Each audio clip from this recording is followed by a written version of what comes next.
Meeting of the San Benito County Board of Supervisors, September 27th, 2016. At this time, I guess I will, sorry, Barbara, multitasking this morning. I'll turn it over to County Council so she can report out of closed session. Ms. Thompson. There was no reportable action taken in closed session this morning. Okay, with that, we'll move on the agenda to item C, presentations and recognitions. Looks like this is out of our Behavioral Health Department, Mr. Yamamoto. It is to approve a proclamation to declare October 23rd through the 31st, 2016 as the Behavioral Health Department's 27th Annual Red Ribbon Week. At this time, do we have, I believe Supervisor Margie Barrios has the proclamation. At this time, I'll entertain a motion. Mr. Chair. Is there a motion and a second? All those in favor? Aye. Opposed? Motion carries 5-0.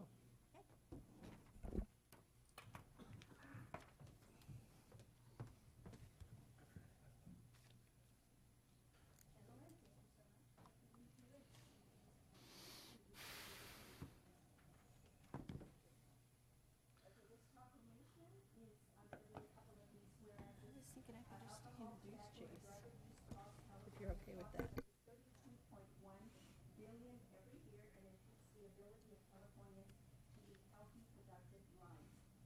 Red Ribbon Week provides a forum for parents and children to join together with behavioral health and other community organizations to demonstrate their commitment to leading a healthy lifestyle free of alcohol and other drugs.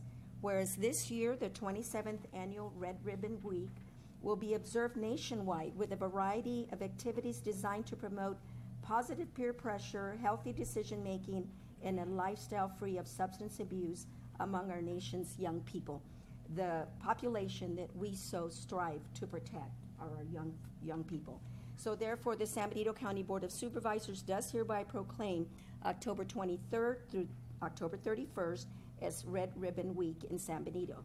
We have, through the Behavioral Health Board, have been talking about this for quite some time. There are some activities that are taking place which are very positive. This year it's going to be held in the evening, right, Alan?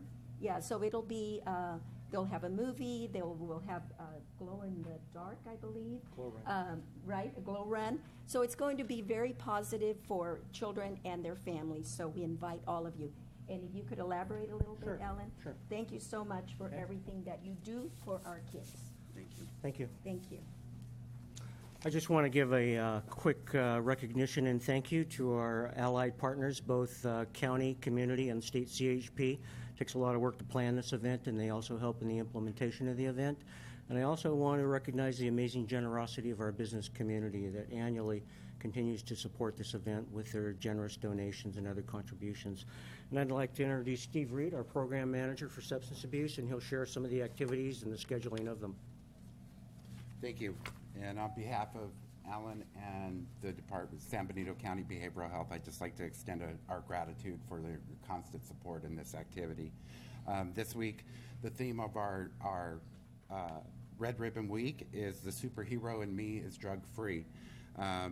We are working to make this a more community-oriented activity. We're going to be having our Glow Run on October 22nd. And immediately after that, in Dunn Park, we're going to be having a movie in the park. We're having our annual calendar contest, school art contest, and all submissions will be by October 14th, and the judging is going to take place on the 17th at San Benito County Behavioral Health. On the 24th, all of the artwork will then be displayed at Mars Hill, and a reception on the 26th will take place to award the winners of the art contest. We're having a door decorating contest at Spring Grove Elementary School during Red Ribbon Week with those classes that have chosen to participate. This year also, we've been able to partner with Truly Farms, who is offering an essay scholarship to the seniors at San Benito High School, and they're going essays are due by October 14th, and the judging will take place on the 19th, and the winner will receive a $500 scholarship at the Mars Hill event. And again, I would just like to acknowledge those people that have continued to sponsor with us and help to make this event happen in San Benito County. So thank you.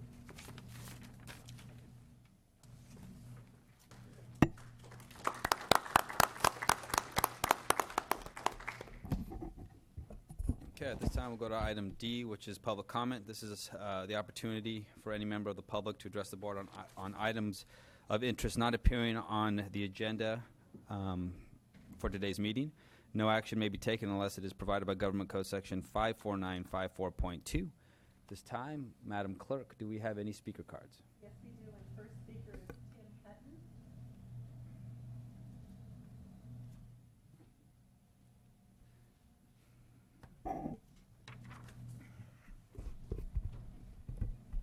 Chair Rivas, fellow members of the board, thank you very much for your time. Good morning. My name is Tim Hutton, resident of neighboring Monterey County, local water polo coach, and I represent Y Green Energy Fund. Our name Y Green is the word energy spelled backwards. Y Green Energy is a leading commercial and residential PACE financing provider. If anyone is unfamiliar with the acronym PACE, P-A-C-E, it stands for Property Assessed Clean Energy. PACE is equity-based financing for renewable energy, energy efficiency, and water conservation projects. As California grapples with our persistent drought, Y Green's funding of gray water recycling systems, low-flow irrigation, and drought-tolerant landscaping has been a valuable asset to many communities. Energy-efficient roofing, windows, HVAC systems, solar systems, and gray water recycling systems are simply a few of the thousands of potential projects funded by Y Green Energy Fund. Y Green recruits and trains local contractors throughout the area that utilize our financing to help customers implement these important projects. These projects help jurisdictions meet their climate action plan goals in addition to stimulating economic development by helping local contractors grow their business. There is no demographic that is unsuitable for Y Green's financing. Customers who would normally pay cash use Y Green's 100% financing and reduce their overall net project costs. Commercial property owners place tremendous value on Y Green's financing model for the essentially off-ledger nature, no liens recorded against businesses or personal credit reports, and no bulk assessment lien recorded against the property. Y Green's financing model provides significant benefits to all property owners, and we want to serve the County of San Benito in order to offer more choice and competition for your constituents. Like other PACE providers the board has already adopted, Y Green has no cost, no liability, and there is no ongoing staff time required to approve our program. The benefit to the county is economic stimulus in the form of local job creation, local spending on goods and services, and increased revenue from permits, lien recordation, and property tax assessments. Allowing Y Green to assist your property owners is in alignment with your county's sustainability and job creation goals. As a proud partner of CSAC and the League of California Cities, we ask for your consideration in improving Y Green Energy Fund for the benefit of your property owners. Thank you very much for your time. Thank you.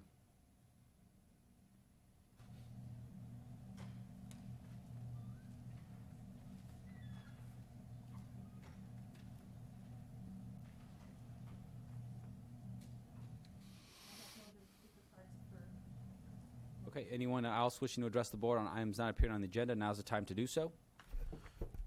See none, we'll move on to department head announcements. Mr. CAO.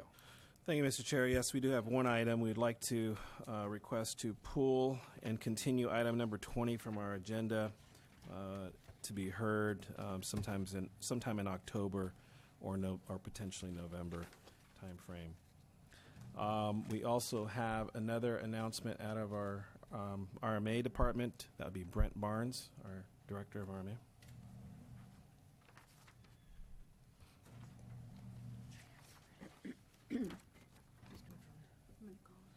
Okay, Yeah, that's fine. Thank you, Mr. Chairman. Good morning. Very briefly, a staff going and a staff coming announcement. First of all, Associate Planner Michael Krause is moving on as of tomorrow to Monterey County. Just wanted to make the board aware of that.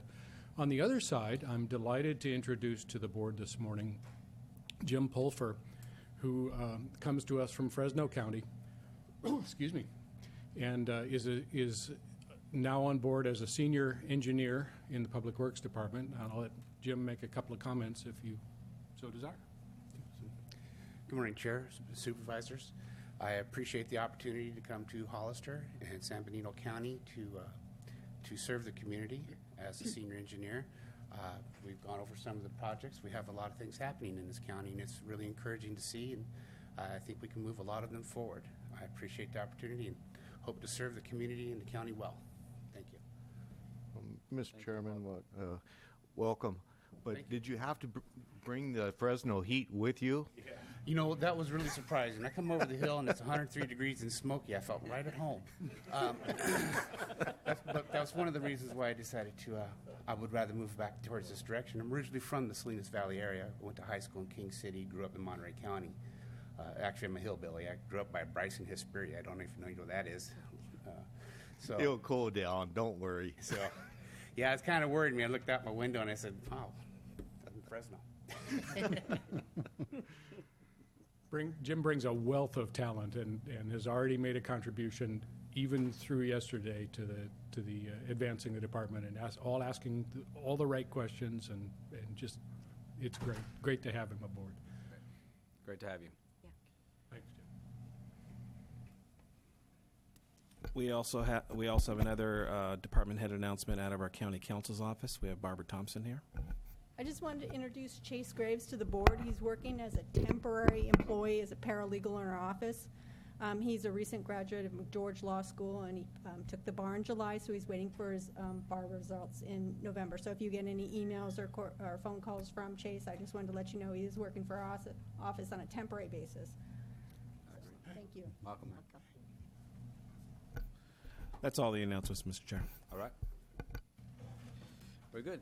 Moving on to board announcements. Ms. Barrios? Thank you, Mr. Chair. Just wanted to inform the community that we are working, Supervisor Munzer and I, working through the Mobility Partnership, meeting often, and there's an outreach plan.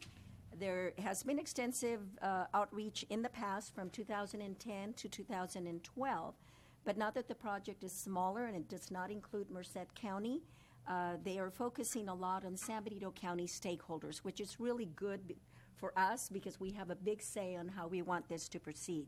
There's going to be outreach materials, community meetings, press releases, and there will be future time frames announced, and that'll come. We'll make sure that we inform you as that happens. And then on the Pajaro River Watershed Flood Prevention Authority, we received this information, this really nice Pajaro Compass booklet, and this is put out to help people to connect, learn, and partner in the Pajaro River watershed. They're requesting to make a presentation to San Benito County, and I know they've been connecting with our clerk of the board, and I welcome them because what they did is they engaged over 50 participants, and I'm reading from their book, representing the natural resources, agriculture, and public agency spheres, and between June 2015 and June 2016, so for a whole year, this group worked collaboratively and transparently to articulate collective values, goals, and actions, and gain insight on how communication and cooperation could enhance their work. So hopefully they'll be here to present us with a full presentation that'll really help us in planning for watershed to the Pajaro River for the levee. So thank you. Supervisor Dela Cruz. Yes, thank you, Mr. Chair. On September 18th, yes, sir. On September 18th, the church, the local Catholic Church, had its annual 16th of September parade. It is a parade to honor Mexico's Independence Day. I'd really like to acknowledge some of the members of the parade. Our mayor was in it, myself, I was in it. The City Hollister Fire Department and the City Hollister Police Department volunteer their equipment and their people to join in the parade downtown. I really want to acknowledge them for participating, and also thank you to the mayor for helping out with some logistics on the parade. Supervisor Munzer and myself attended this morning's audit committee, and all I got to say is that with Joe Paul at the helm, we're doing a good job, and I'll take some of that credit. We're doing a good job making sure that our reports will be on time. Thank you, Mr. Chair. All right. Thank you, Supervisor Dela Cruz. Supervisor Munzer. Thank you, Mr. Chair. I've been asked to remind everyone, and especially the public, that San Benito COG, through its local transportation authority, will be offering free bus services out to the county fair again this year. And for the schedule, you can go to their website and look at the schedule when the buses would actually be running out there.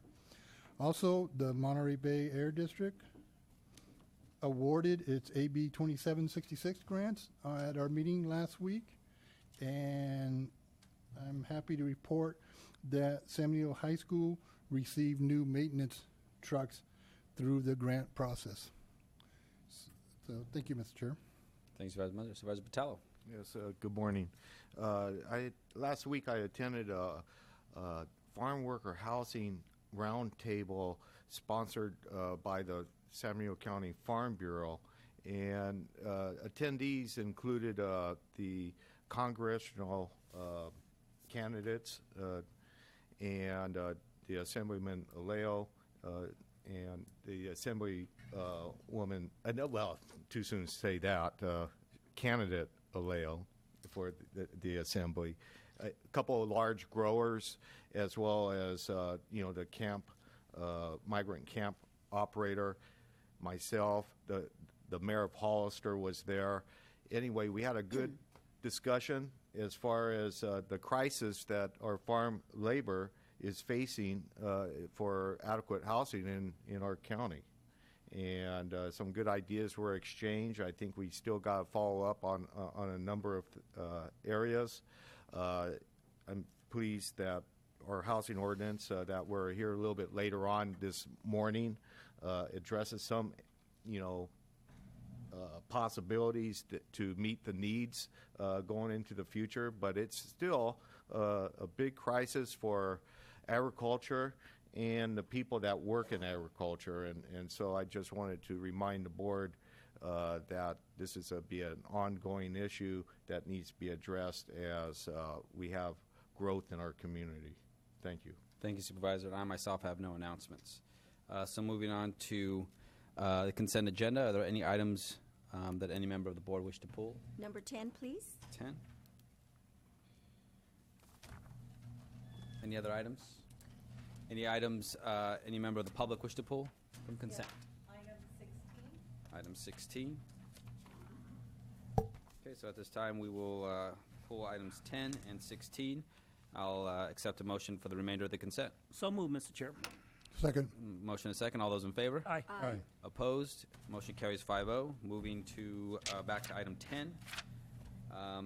Supervisor Barrios. Thank you, Mr. Chair. I have been discussing some of the things that were that needed to be corrected in the minutes. There were quite a few that we had to go through, and I do understand after talking to our clerk of the board that there are some issues in the transfer of information, translation, whatever you want to call it, from the video to the writing That is correct. of the minutes. So if you could just kind of give us some information on that, Louis. Maybe what I'd like to see happen is for there to be a little less work for our clerk of the board, and maybe the translation can be minimized in some way. And Supervisor Barrios, that is very much appreciated. The issue with regard to the minutes is that when we have to do particular saving or updates to each one of the transcripts that we have to go back and translate, if you will, into the record, we have to click a particular button called Update, which relates to the motion that might otherwise be saved in the template of the minutes. And so you will see in the text of the minutes the word motion when in fact there was no motion that may have been made simply because we had to save it. So one of the things that I mentioned to Supervisor Barrios is that I would like to be able to simply put on the minutes the particular actions that were taken. In other words, motion, second, vote result, because what we have, and I wanted to show this to the board now that we have the opportunity that Supervisor Barrios mentioned it. This is the template that we use in Novus to create the minutes. And if you will see in this box where it says minutes, where the mouse is, where it says watch video, CMAP has broken down the meeting into each of the particular segments of the discussions that take place. So For today's marijuana discussion, there'll be a link under that item, and you'll be able to click it and go directly to it. So there's really no need to go back and translate, if you will, the entire discussion of what may have happened. You simply click on the link, and there it is. That saves a great deal of time with regard to spelling errors are going to take place, the names of who said what. Those become issues that are problematic for us. So it would save us a lot of time, a lot of effort if the board would just give us the opportunity to put the actions that were taken by the board, and then if anybody wants to go back and look at the actual discussion, they can click in the video link and say, okay, well, this is what happened, this is what they said. Oftentimes, I've had discussions with board members. They'll come up to me and say, oh, I didn't say that, and then I go back and play the video, and they actually did say that, and they're like, well, that's not what I meant. Well, that's what you said, so we'd like, if possible, for the board to give us the opportunity to simply do action minutes and then have the video links available for the public to review the transcript, if you will, the video transcript. And this is a service that's offered to the county for free. We would have had to pay for it through Novus, but CMAP step up to the plate. They make the backup videos, and they put these links in for us. So it's a great service that they do us. So, Mr. Chair, at this time, I don't know if we ask council if we can, do we need to agendize this decision to, what I'm trying to do is minimize the work because it defeats the whole purpose when we're trying to do it electronically. I have a suggestion to make, and I was going to put it on this particular agenda item, anticipating that this would become an issue. I'd like to come back to the board with a resolution for a policy with regard to the minutes and how we prepare that in October, to simply have action minutes taken, and we can make that part of the policy handbook that we're already working on anyway. So that sounds good. That answers my question. Thank you, Mr. Chair. So at this time, I'll open up this item to members of the public. Questions, comments? Seeing none, I'll bring it back to the board for decision. And Mr. Chair, we'd like to work with Supervisor Barrios, put the corrections in that exist right now, and then move forward with the other minutes if it's to your if it meets with your approval, Supervisor Barrios. Absolutely, if I have your direction. Okay, so we'll push off approval of these minutes for our next meeting, or whenever they're done. Well, we can, Mr. Just Chairman. minor typos that needed to be corrected? There are typos and references to particular things that may have been said that may not have been in the right context. So really, they're more Scrivener's errors than anything else. If it's not typos, you could correct. If it's going to be substantive, it should come back. If there is anything substantive that we find, we can come back and bring those back. Otherwise, we'll correct we'll make the corrections that Supervisor Barrios has for us. Okay. Okay. So are you going to open up for public comment? I already did. I already did. You already did. Okay, in that case, then I'll go ahead and make a motion to approve all but, to come back for approval at a later date. Yes. Is that correct? Okay. That's fine. My Second. motion. Okay, all those in favor? Aye. Okay. Opposed? Motion carries 5-0. Thank you, Lou. Okay, moving on to item 16. This is pulled by a member of the public. Does any member of the board have any questions or comments on this item? See none, I'll open up to public comment.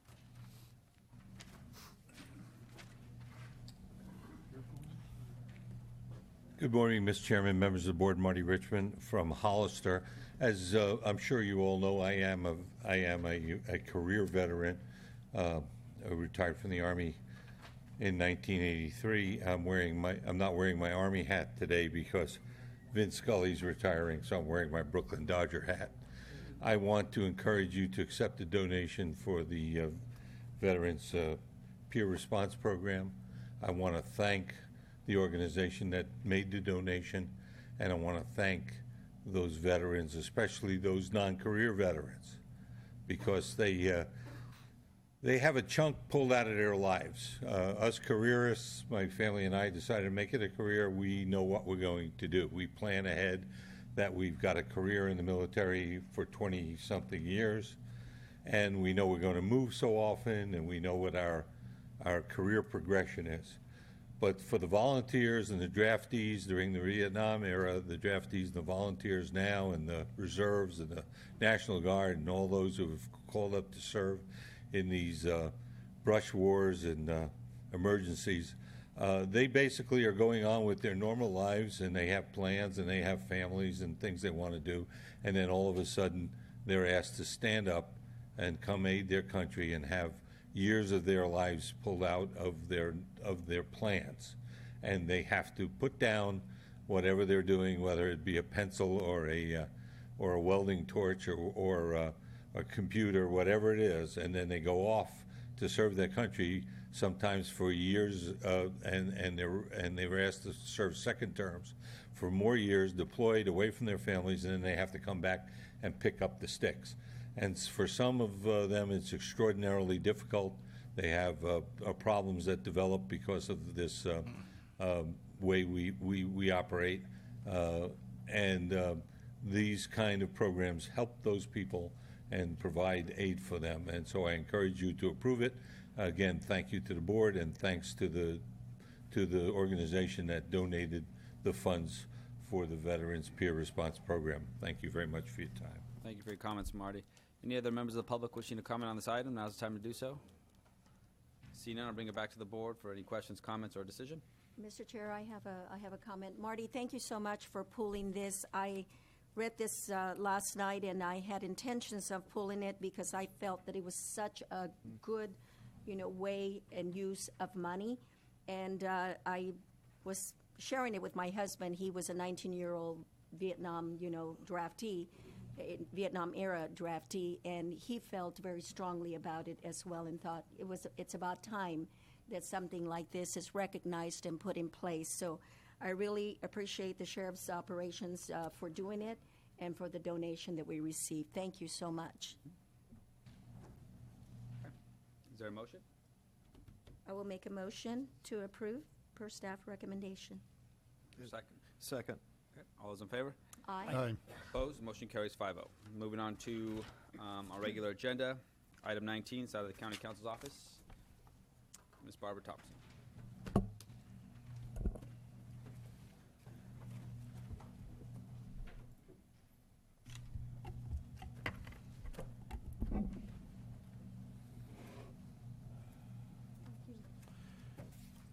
I'm hoping this will work correctly. And there is Eddie. All right. This one here. That one.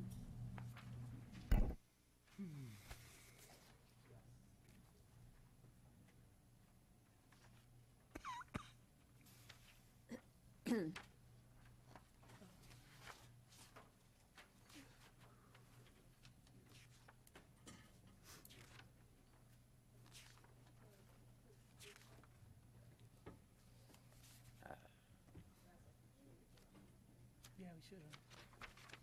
Let's do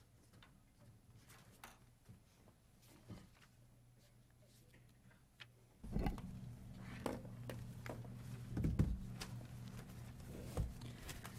We're before the board to hear a proposed marijuana ordinance pursuant to the board's directions at the last meeting. As a couple of housekeeping matters, I did pass out copies of the PowerPoint. They're in, multiple copies are in the back.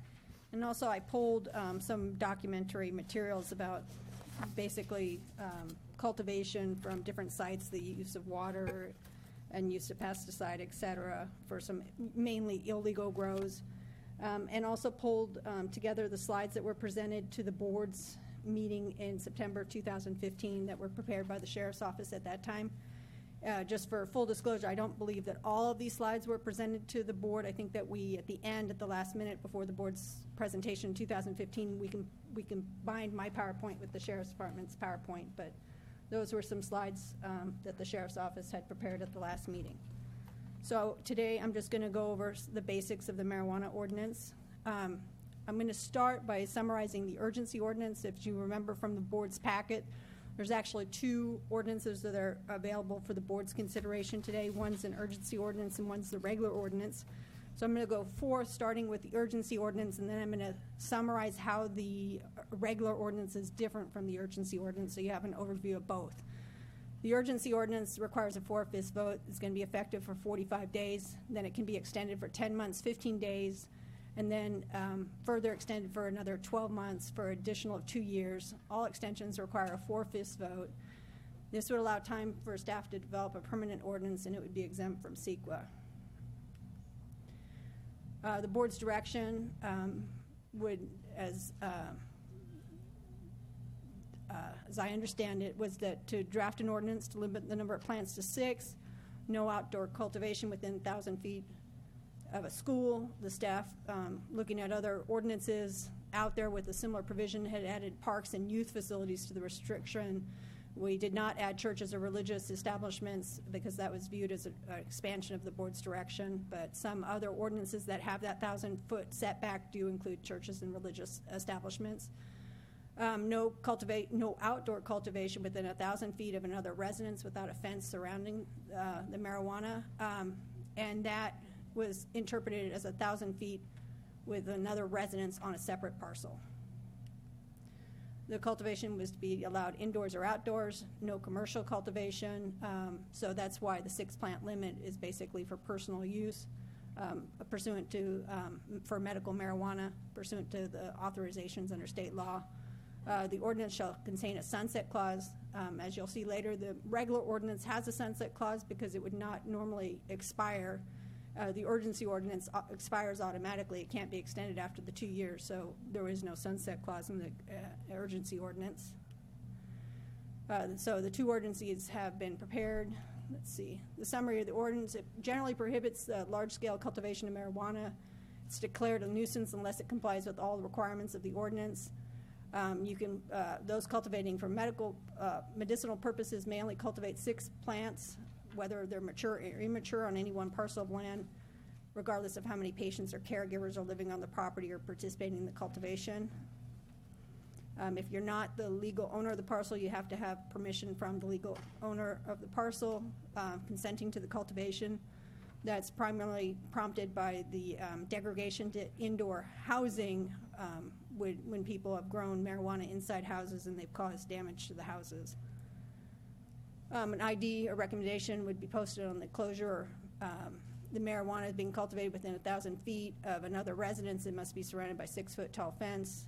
The marijuana being cultivated indoors must comply with various restrictions of the structure. For example, it must be permitted. It must have electricity that's properly installed, etc. The marijuana, okay, so we've already said can't be cultivated within 1,000 feet of a youth-oriented facility, school, or park. The primary abatement of this ordinance is going to be as a nuisance abatement or administrative citations. So there is a provision for existing non-conforming cultivation in the urgency ordinance that recognizes that cultivation, the plants that have been reasonably proven to be under cultivation as of September 27th will be recognized as existing non-conforming cultivation, provided that certain conditions are met, and the exemption terminates after the plants are harvested, but in no event after December 27, 2016. There's a provision for a limited additional requirements, so they have to register by November 30th. The number of plants cannot exceed the number of plants cultivated on the property during the last quarter. The plants must be proven to be under cultivation as of the effective date of the ordinance, which would be September 27th. The registration of existing sites, so if you're going to use the limited immunity section or the request an extended amortization period, which allows a longer period of time, you must register with the county. The extended amortization period allows a process by which the 3-month period could be extended. And basically that they would have to submit an application. It has to come to the board at a noticed hearing, but there's the finding for approval that can be approved or conditionally approved only if the board finds that there's sufficient evidence in the record to determine that approving or conditionally approving the application is required in order to avoid an unconstitutional taking of property. And now the differences between the urgency and the non-urgency ordinances. They're very similar. I drafted the urgency ordinance first and then copied it and changed it to create the regular ordinance. So in section, that should be 11.15.100, the only changes are date changes because the regular ordinance wouldn't be in effect until November 10th. So all the dates have been moved back 3 months. So you can see those changes in dates. The only changes in section 110 is date changes again, changing the effective date from, September 27th to November 11th. Let's see, and just adjusting everything back. And there's an addition of a sunset clause in the regular ordinance because it would not expire on its own. And the other changes is the regular ordinance is effective 30 days after adoption. So if it's adopted on October 11th, it's going to be effective November 10th. And the findings in the findings section of the ordinance have been deleted if they reference the urgency ordinance. And that is a basic overview of the marijuana ordinance. The staff report had several options for the board to consider, but I don't believe that the board has to take any action on any of those optionals issues. I just presented them from the board's consideration, and the staff recommendation is set forth in the staff report, and I'm available for questions. Thank you, Barbara, for that brief report. Any questions of staff by members of the board at this time? Supervisor Munzer? Thank you, Mr. Chair.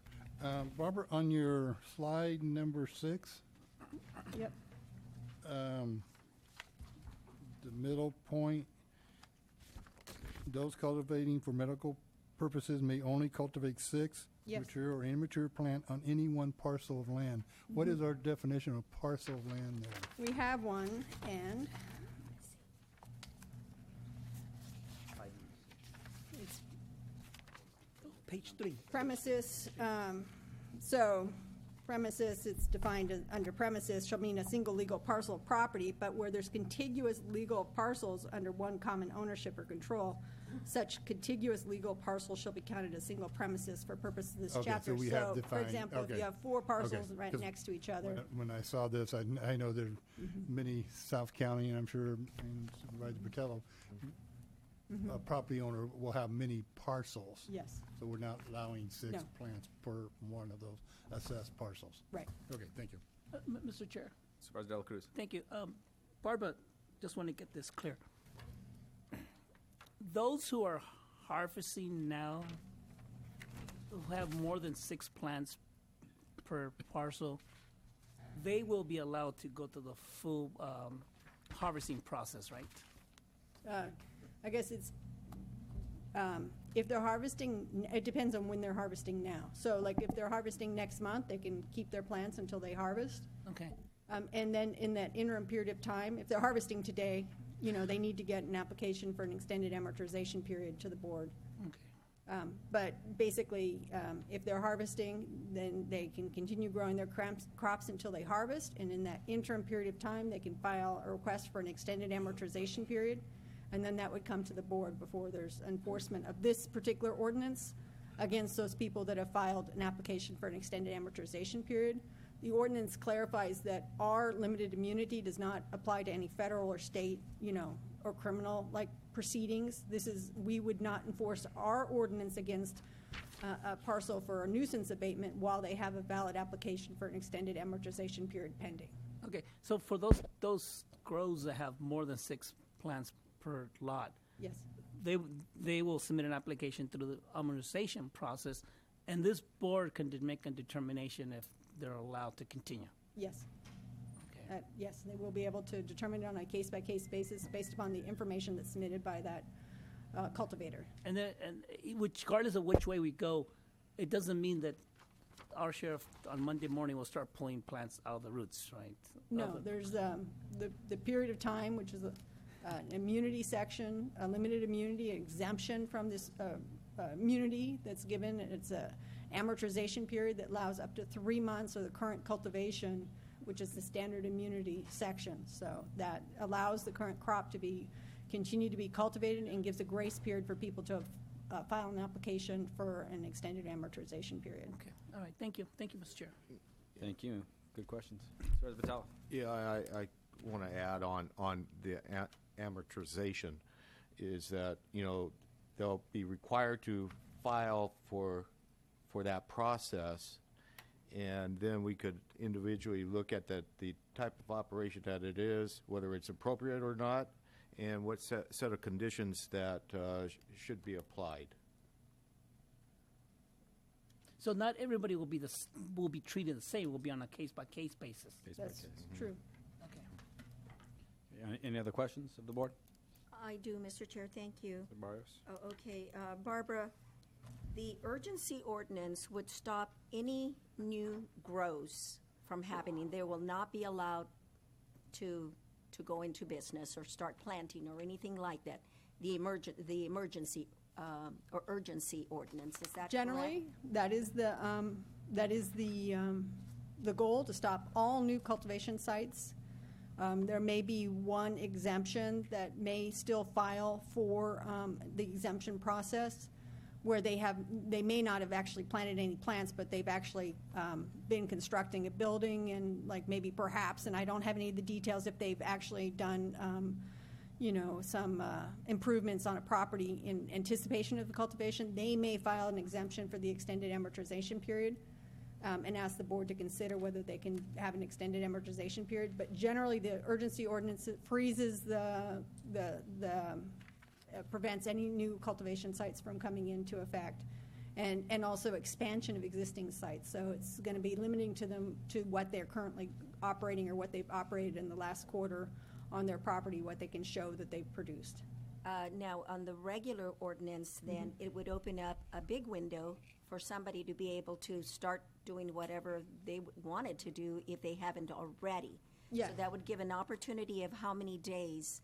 That would not be in effect until November 10th, because it would have to come to the board on October 11th for adoption, and then it would not be effective for 30 days afterwards. So that's going to be into November, and until that ordinance goes into effect, there actually is no regulation in effect, so there could be new grow sites that open, So we would have expansion more, of existing sites. Right, so we would have more to deal with when the regular ordinance does take. Right, it just pushes the time period Just back. pushes the time. But the urgency ordinance would require any grows right now to register immediately. Yes, I believe it has a date of November that they have to register by. It gives them a period of 30th. time because we have to publish the ordinance and give notice to people through the publication process. So it has approximately, I want to say, a 45-day period of time for them to register, or maybe 2 months for them to register. Okay. So there is a process, and I can give you that date that they have to register by. It looks like January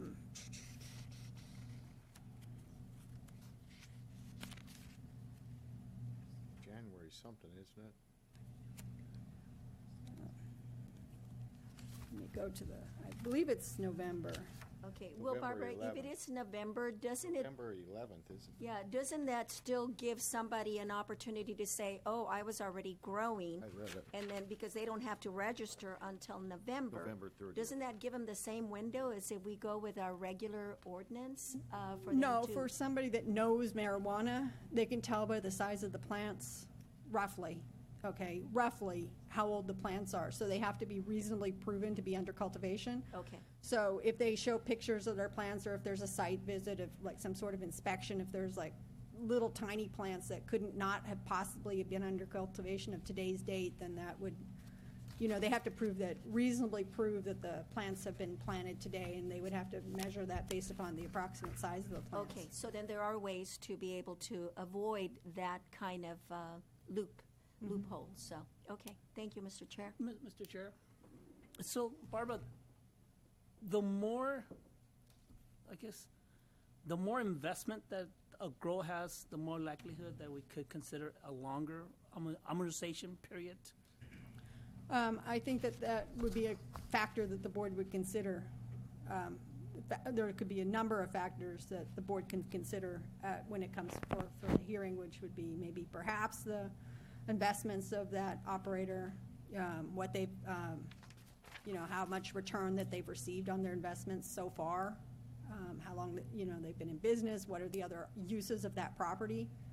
I mean, there could be a number of factors that the board can consider, but I think that would be one of the factors that they would present to show that they are entitled to an amortization period, would be to show the investments and how much return they've already had on those investments. Okay. Thank you, Mr. Chair. Any other questions? I have one more, Mr. Chair. When you were talking about the return of their investment, are any grows right now, even if they're doing it for medical purposes, are they required, and I wish I knew the answer to this already, to report to the State Board of Equalization for sales tax purposes if they're selling it to consumers? I'm sure there's people in the audience that would probably answer that conclusively, but I believe so. Because I believe that think- they would have to do income or sales tax. Okay, so I'm hoping that you don't, if that is the case, and people have to prove that they're, the return of their investment, that there are those official documents that will be looked at, because I can almost guarantee you that what they tell you that they are receiving is not what will be on their tax returns or the State Board of Equalization returns. So I hope that there will be some sort of connection there so that you have more proof than just their word for it. Thank you. Thank you, Mr. Chair. Thank you. Any other questions? Supervisor Patel? Yeah, I know when Barbara and I were talking about this amortization, in my mind, and vision of the process is the legitimacy of the applicant. That would be a very important thing to take a look at as far as the past practices of the operation and it going forward. So that's what we're all trying to get a handle on. So how do we evaluate someone who's just started growing in August 31st? They have no experience. They have no prior year ratios, nothing. Tough luck?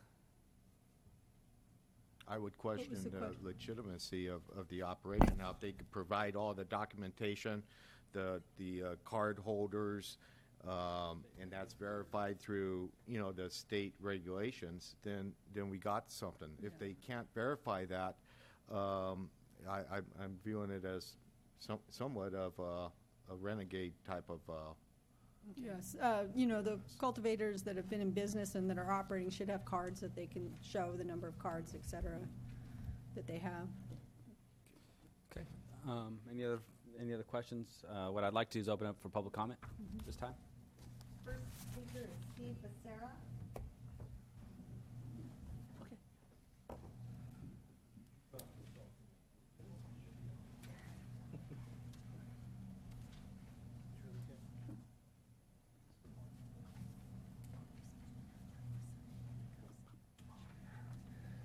Good morning, Board of Supervisors. Thank you for your attention to this matter.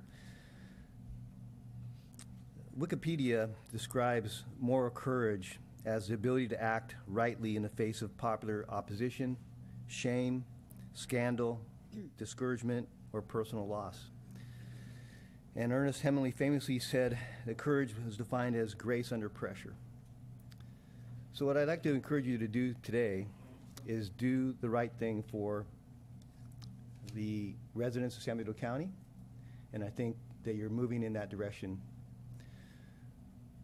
You also have to consider that in this county there are a number of people who need medical marijuana, and this ordinance allows them to obtain their medical marijuana. It's a common sense ordinance. I think you should think seriously about doing the right thing. Do the right thing for all of us that live in the county who want to live without large-scale operations nearby us, and do the right thing for those people that need their medicine. And do the right thing based on what's right for our constituents, not about how much money was received by outside industries. Thank you. Thank you. Next speaker is Jack Kirk.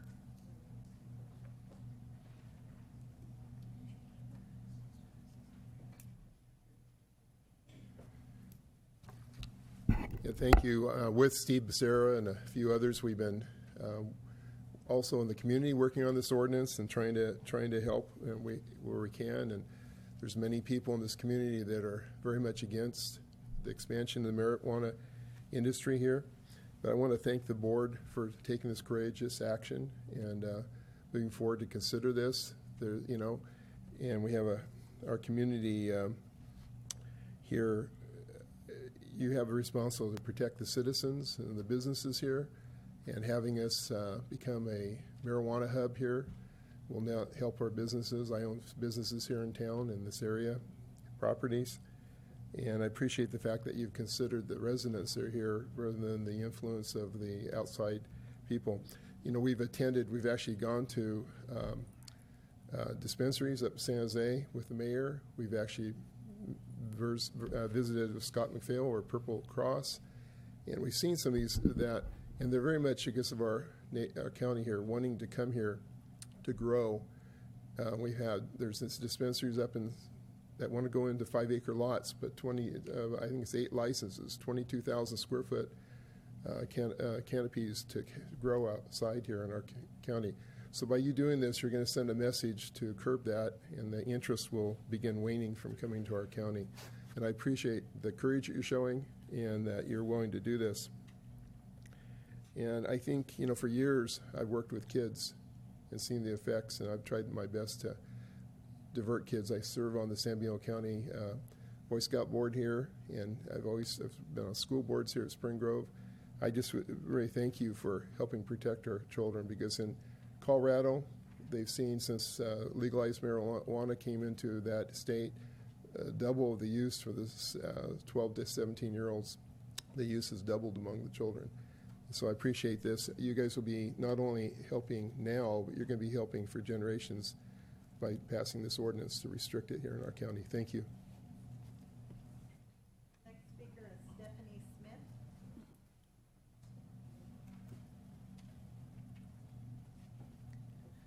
I wanted to thank all of you for, again, like the other speakers have said, having the courage to address this issue and for respecting the rights of all residents in the area to breathe clean air and not have cultivation widespread across the county. I also want to thank you for being considerate of the medical marijuana users that need to be able to grow, and obviously being outside, it's nice that we're accommodating that as well as the indoor. Also very much appreciate the clause about property owners. I am a property owner with rentals as well, and understand that it could be a nightmare if people are growing inside in conditions that are unsafe for themselves as well as their neighbors. So I also I wanted to just thank you so much for taking the time to put together such detailed ordinance and urgency ordinance. I just have one comment on the question that you had about the plants, and I know that the response about the size. Some grows will transplant plants that are already pre-grown to a certain size. So just something to consider, I think, when you're reviewing any applications for an extension, that it could very easily be transplanted as well. Just thank you for considering the distance between residences with shielding and filtering the smell. Really appreciate that. I know I myself face living next to a grow operation that makes it impossible to enjoy the outdoors, and I'm looking, or my windows open and the fresh air in the country. So I'm looking forward to being able to do that again sometime in the near future. So thank you again. Next speaker is Marty Richmond.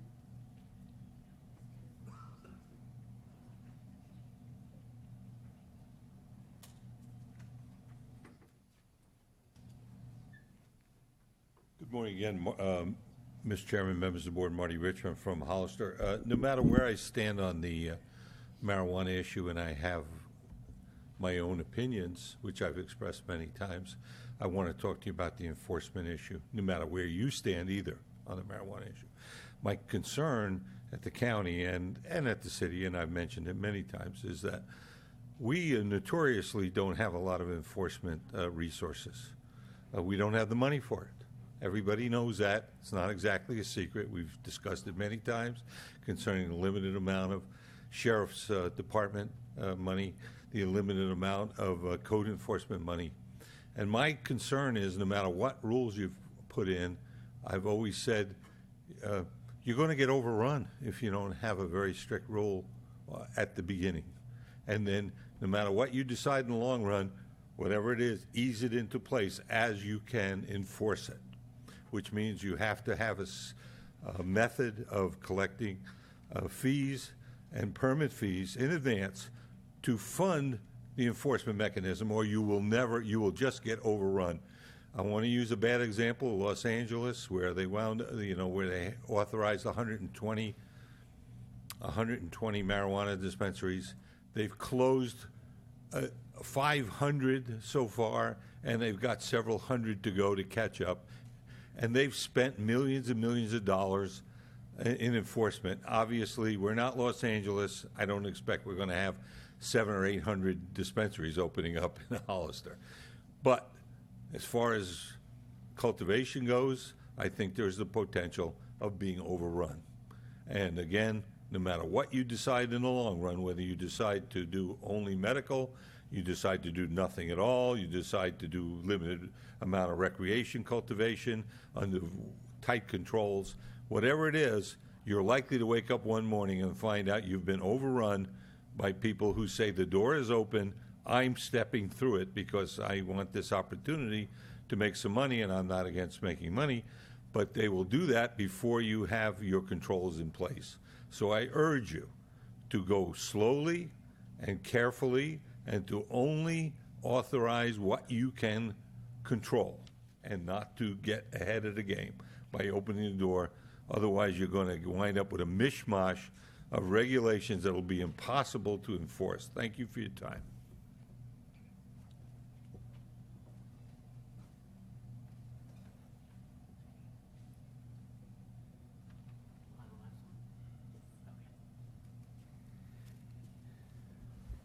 Good morning, Chair, members of the board. Aaron Johnson on behalf of various clients in San Benito County. I've been before you talking about cannabis cultivation and our desire to be in a regulated and legal environment. This may come to somewhat of a shock to you and to others in the room that are disappointed by this ordinance, but I support moving forward in this fashion. I think you do need to show the public that you're in control of this. And I do want you to understand that there are some parts of this ordinance that I don't support as far as the legal operations that are ongoing. I appreciate the fact that you have created somewhat of an exemption or the ability for applicants to come to you under certain circumstances. I don't think that the unlawful, unconstitutional takings argument is necessary in the ordinance, so I'd ask that you strike that. I think you should focus on the legal aspect of these growers and what they're providing, what have they done as far as legally complied with state law up to this point. And if they've complied with state law, if they don't cause problems with their neighbors, then I would say that you let them continue as they are today, but move forward with the ordinance in general. I fear that you spend, as a county, like the last speaker just said, too much time on this aspect of what's happening. There may be some bad actors out there, and they need to be cleaned up. I absolutely agree with you on that. But when it comes to, creating a line out the door and having applicants come before you and take, the police chief's time or the sheriff's time or personnel time within the planning department, et cetera, I don't know if that's a good use of everyone's resources when we could just be focusing on the ordinance and moving that forward, identifying where it is that we want to allow this to occur in a regulated and controlled atmosphere. So I do thank you for moving this forward. I appreciate the work that you've done so far, and I hope that you continue to move closer to an ordinance that will make sense for everybody involved. It doesn't need to be a major fight between different factions. The moral argument of this was decided 20 years ago, and over the last year or two, we've just been getting to the issue of where do we actually allow cultivation to occur. And I think that those who had the fortunate ability to go to see a dispensary in San Jose and places like that understand that it doesn't make sense to grow in a city the size of San Jose. They need to grow somewhere. They need to do it in a controlled, regulated, agricultural type of atmosphere, and I think we provide that. So I'd like to see that part of it move forward. And just please take out the unconstitutional takings part of it. That doesn't make sense. So thank you.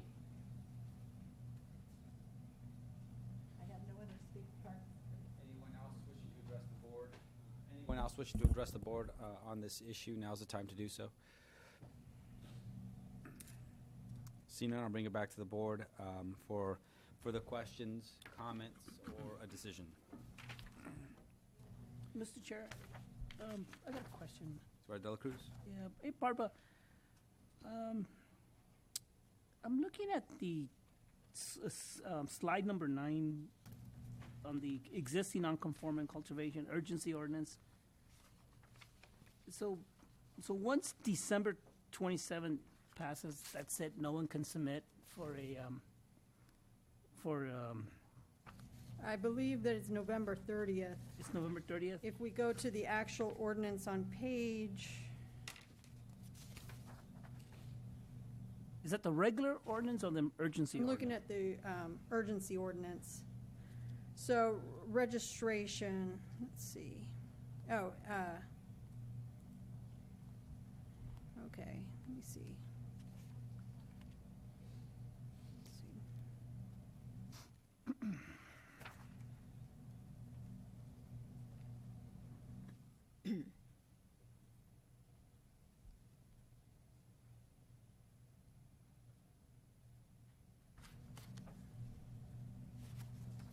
I know that for the, to qualify for the limited immunity, that you have to register no later than November 30th, 2016. Okay. I'm trying to see if there's a different section that talks about the date. But the registration section is set forth in 1115-110. Let's see.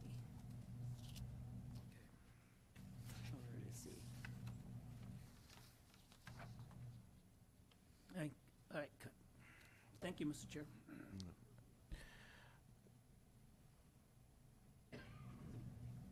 Okay.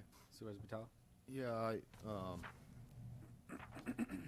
I think Supervisor Barrios and Supervisor De La Cruz will agree this is a real complex issue, and we worked pretty hard drafting this ordinance, and I think going into the future, it probably will, as things evolve in our state, we'll continue to have to work on it,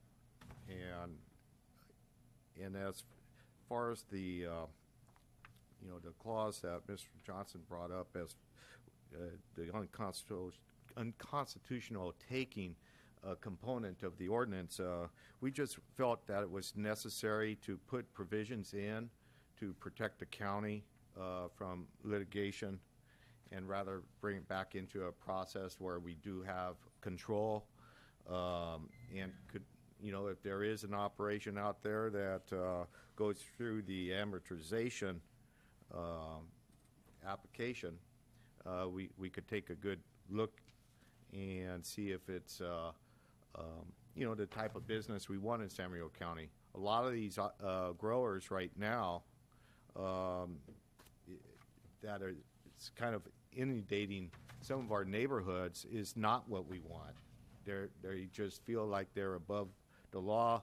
There's no accountability, and we're bringing accountability with this ordinance today.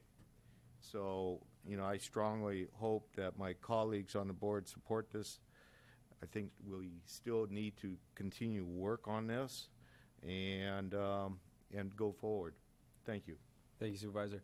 And Barbara, I do have to say, I want to thank staff for listening to the board last week and to the comments that were made by the public.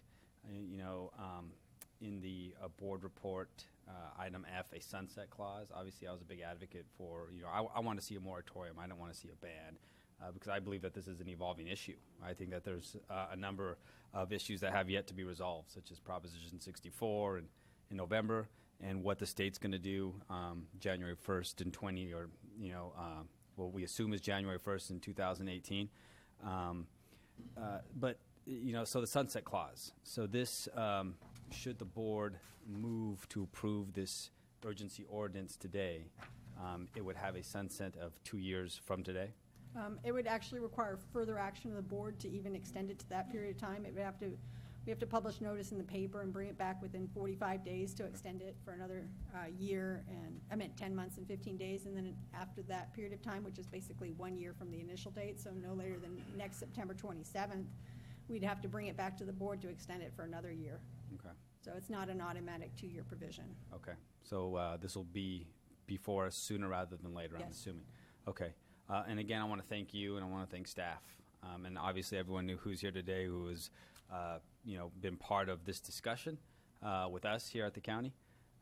So with that, any other comments from members of the board? I have a comment. Thank you, Mr. Chair. I just want to make sure that this board is reminded that it doesn't matter what the state of California, what happens in November election. we still have the right as a county to create our own regulations, our own criteria, and we would not be, and correct me if I'm wrong, Barbara, but we would not be violating any state law at this point with either one of these ordinances. That's correct. And even if there are changes in October where this is voted, marijuana is voted to be used recreationally, we can still have this ordinance in place, and it will not make any difference. And what I can do is perhaps when I bring it back in 45 days, summarize the state proposition initiative. I can do a summary for the board about what that is going to be, kind of give a summary about how that, whether there's any provisions in that as it could apply to this ordinance as well. Okay, but I think what the state does say that But traditionally, it's been local land use control. Absolutely. As currently in the law, it's. And we've been told that from the beginning, that we are in control of our own, of our own regulations. But I'm really glad that we will be sending out a very clear message, very clear direction for staff and public safety, and that is really the goal of this board. But before we take a vote, I want to make absolutely sure that the wording on either ordinance, whether it be the urgency or the regular ordinance, are pretty much the same except for the dates, which would actually stop any grows happening from today. Is that correct, Barbara? Yes, they're basically the same. One has the sunset ordinance, and the findings were slightly different, but really the ordinances are identical as far as the scope of the ordinance and what it allows. Okay. And I was looking at that one section that there was a question. I think that that they would have, if they're asking for an extended amortization period, I'm just scanning it, that they would have probably through the December date to request an extended amortization period. Okay, and because I feel very strongly about this ordinance, and it requires a 4/5 vote. So that means 4 of us have to say yea or nay for it to move forward, so. And okay. I do want, I think it was a fair point that Supervisor Barrios pointed out, that obviously I understand that locally we can do what we like to when it comes to land use. The reason I mentioned Proposition 64 is because I'm not a king, and I'm interested in those results because I want to see locally how our local residents vote, either in support or in opposition of Proposition 64, because should Proposition 64 pass, I certainly want to do what the will of the people wants. And if recreational use does pass, then we have to take a strong, hard look about how we can amend our laws to reflect what our population wants. But if Proposition 64 passes and our local voters, vote against it, then that's something that we have to look at as well. And that's why I mentioned Proposition 64, because this is an evolving issue. We don't know. Certainly we have, a few dozen people here, but at the same time, we have nearly 60,000 residents. And obviously, the more people that go out and vote will help us make this decision moving forward. Okay, any other questions, comments? Okay, at this time, I'll accept a motion. Okay, good. I'll take a Oh, crack. let me read the title of the ordinance for the record. The ordinance of the Board of Supervisors of the County of San Benito adopting marijuana cultivation ordinance by adding Chapter 11.15 to Title 11 of the San Benito County Code. Okay, with that title, and it's been read for the record, I'll make a motion finding the adoption of the proposed urgency ordinance that is not subject to review of the California Environmental Quality Act pursuant to CEQA Guidelines 15060 subdivision C2, and the activity will not result in a direct or reasonable foreseeable indirect physical change of the environment, and 15061 subdivision B3, there is no possibility the activity in question may have a significant effect on the environment, and that in addition to the foregoing general exemptions, the ordinance is categorically exempt from review on CEQA under Class 7 and 8 category exemption, and is further set forth in the ordinance in direction of the director of the RMA to file a notice of exemption. So I'll make a motion to accept, waive the further reading of the ordinance, and adopt urgency ordinance number 947. adding Chapter 1115 to the San Bernardino Code to restrict and regulate the cultivation of marijuana. And that's it. Okay, is there a second? Second. Okay, motion and second. All those in favor? Aye. Aye. Aye. Opposed? Motion carries 5-0. Thank you.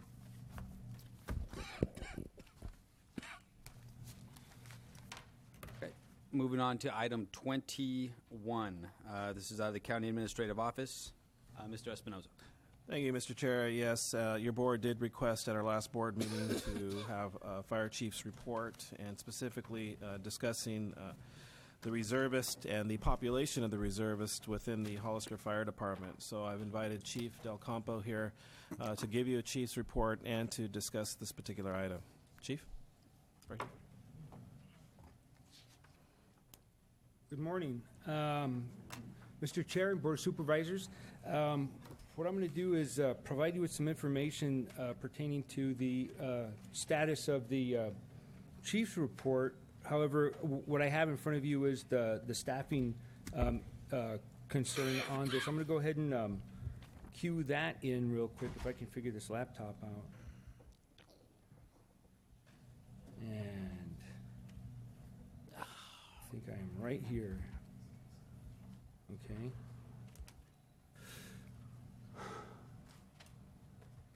No, that's not it.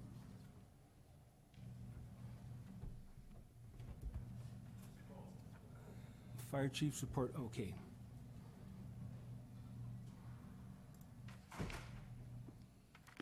Okay, so on September 1, I provided a chief's report for the Fire Advisory Committee. This was the agenda, career development, equipment status, fire district, fire chief's report, and the common operational picture. The career development consists of the Reserve Fire Academy, suspended until further notice. The reason we had to suspend it wasn't because we didn't have enough people. The first time we suspended it, I say in April, was because we didn't have enough equipment. So now that we have enough equipment, the equipment is their personal protective gear. We can put these folks through the academy, but we don't have a training cadre. With the looming loss of personnel, according to the FEMA grant, if we don't get that FEMA grant awarded to us by this Friday, September 30th, what we're going to be experiencing is a loss of 12 firefighters. Now, a loss of 12 firefighters will leave me with between 23 and 27 on any given day, and I will be having to call back firefighters on overtime just to maintain minimum staffing, okay? At current level, I have a total of 8 firefighters from a year ago today having 25. My authorized strength for firefighters is 50, and it has been a chore to try to recruit, train, and retain these folks because they're all here for one thing. Well, most of them are here for one thing, to get a job as a firefighter, full-time. I don't have positions authorized to do that, and they're getting these positions in Salinas, Monterey, San Jose, San Francisco, and I'm losing them by the droves. It costs the city of Hollister $15,000 to put them through the academy, to include training, the overtime that's generated from my training cadre, the equipment, their PPE, personal protective equipment, and it's somewhat of a drain. It's worth it. The expenses there for the 13-week academy. However, the retention is not there because they live in town, they get their paychecks from Silicon Valley or Monterey, and they go to college in Monterey County, Santa Cruz County, and Santa Clara County because we have limited community college resources here. So, excuse me. So with the career development, that's where I'm at with the recruit training for paid call firefighters. I'm sorry, for reserve firefighters. The reserve firefighter component is important to our organization because of the fact that it gives us a hiring pool. We train them the way we need them, and it provides us a component on a line item for FEMA to identify that we are a combination department.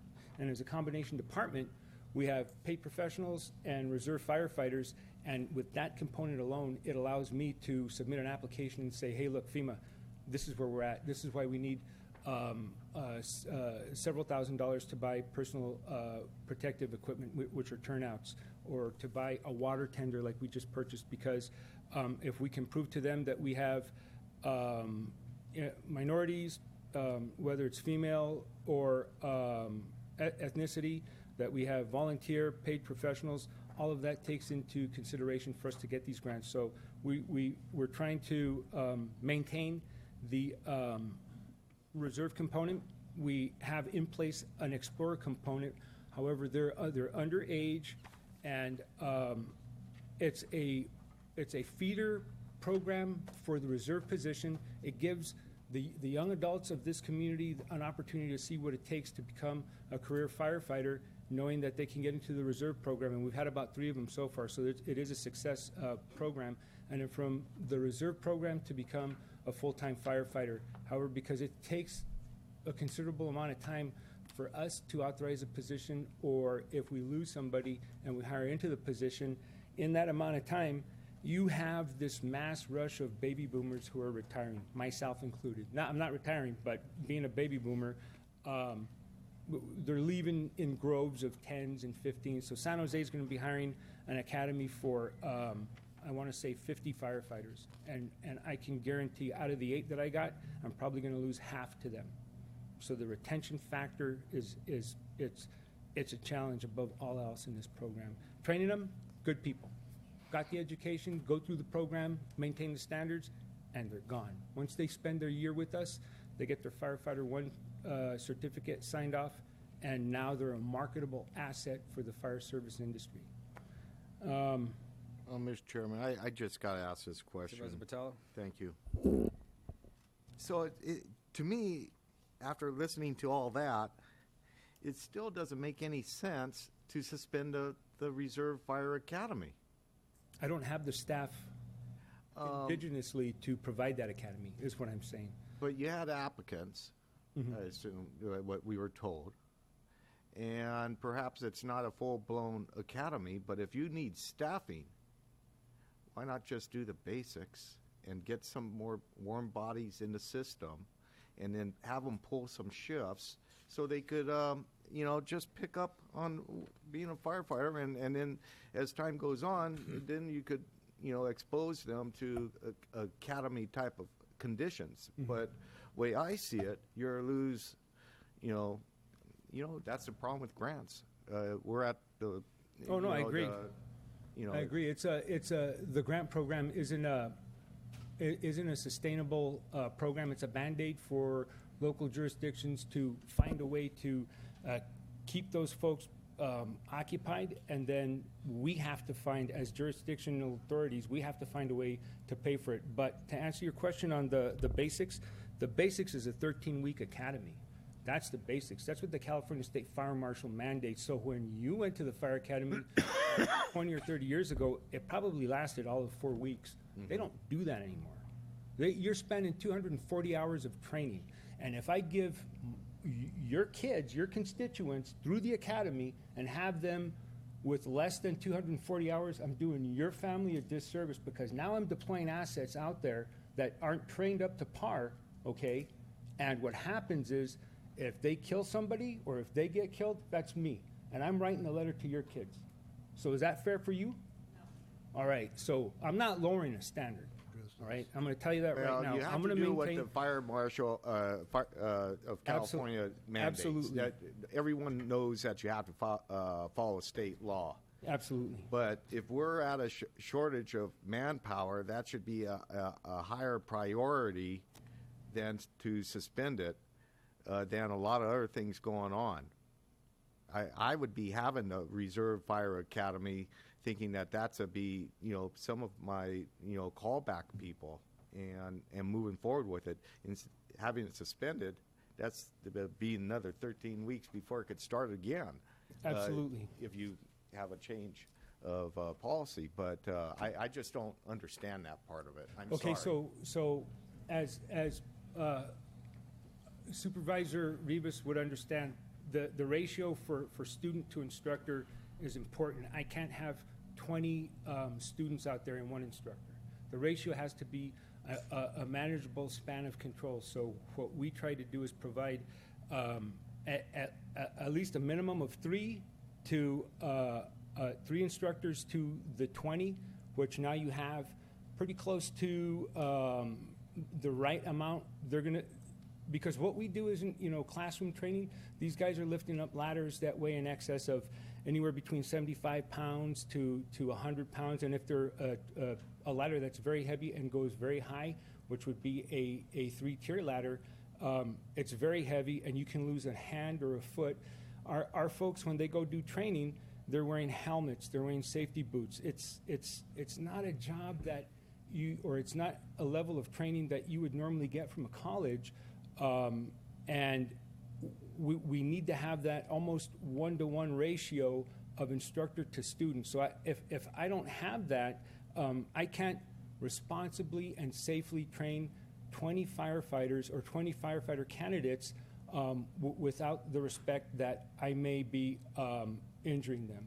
And I don't want to do that. When I'm putting these folks through the fire academy, I want to put a quality firefighter through the academy. I don't want to just push them through because I need to mill out the numbers. That's what they did in the military, and it didn't work then. And the factor that what they're providing now is a lot better product of a military member, and we've gone along the same lines. The fire academy doesn't do it. The police academy doesn't do it. We put our people through the paces for a reason, and that reason is to get a quality product at the end of it. So if I don't have the ratio of instructor to student, I can't do it. I just can't.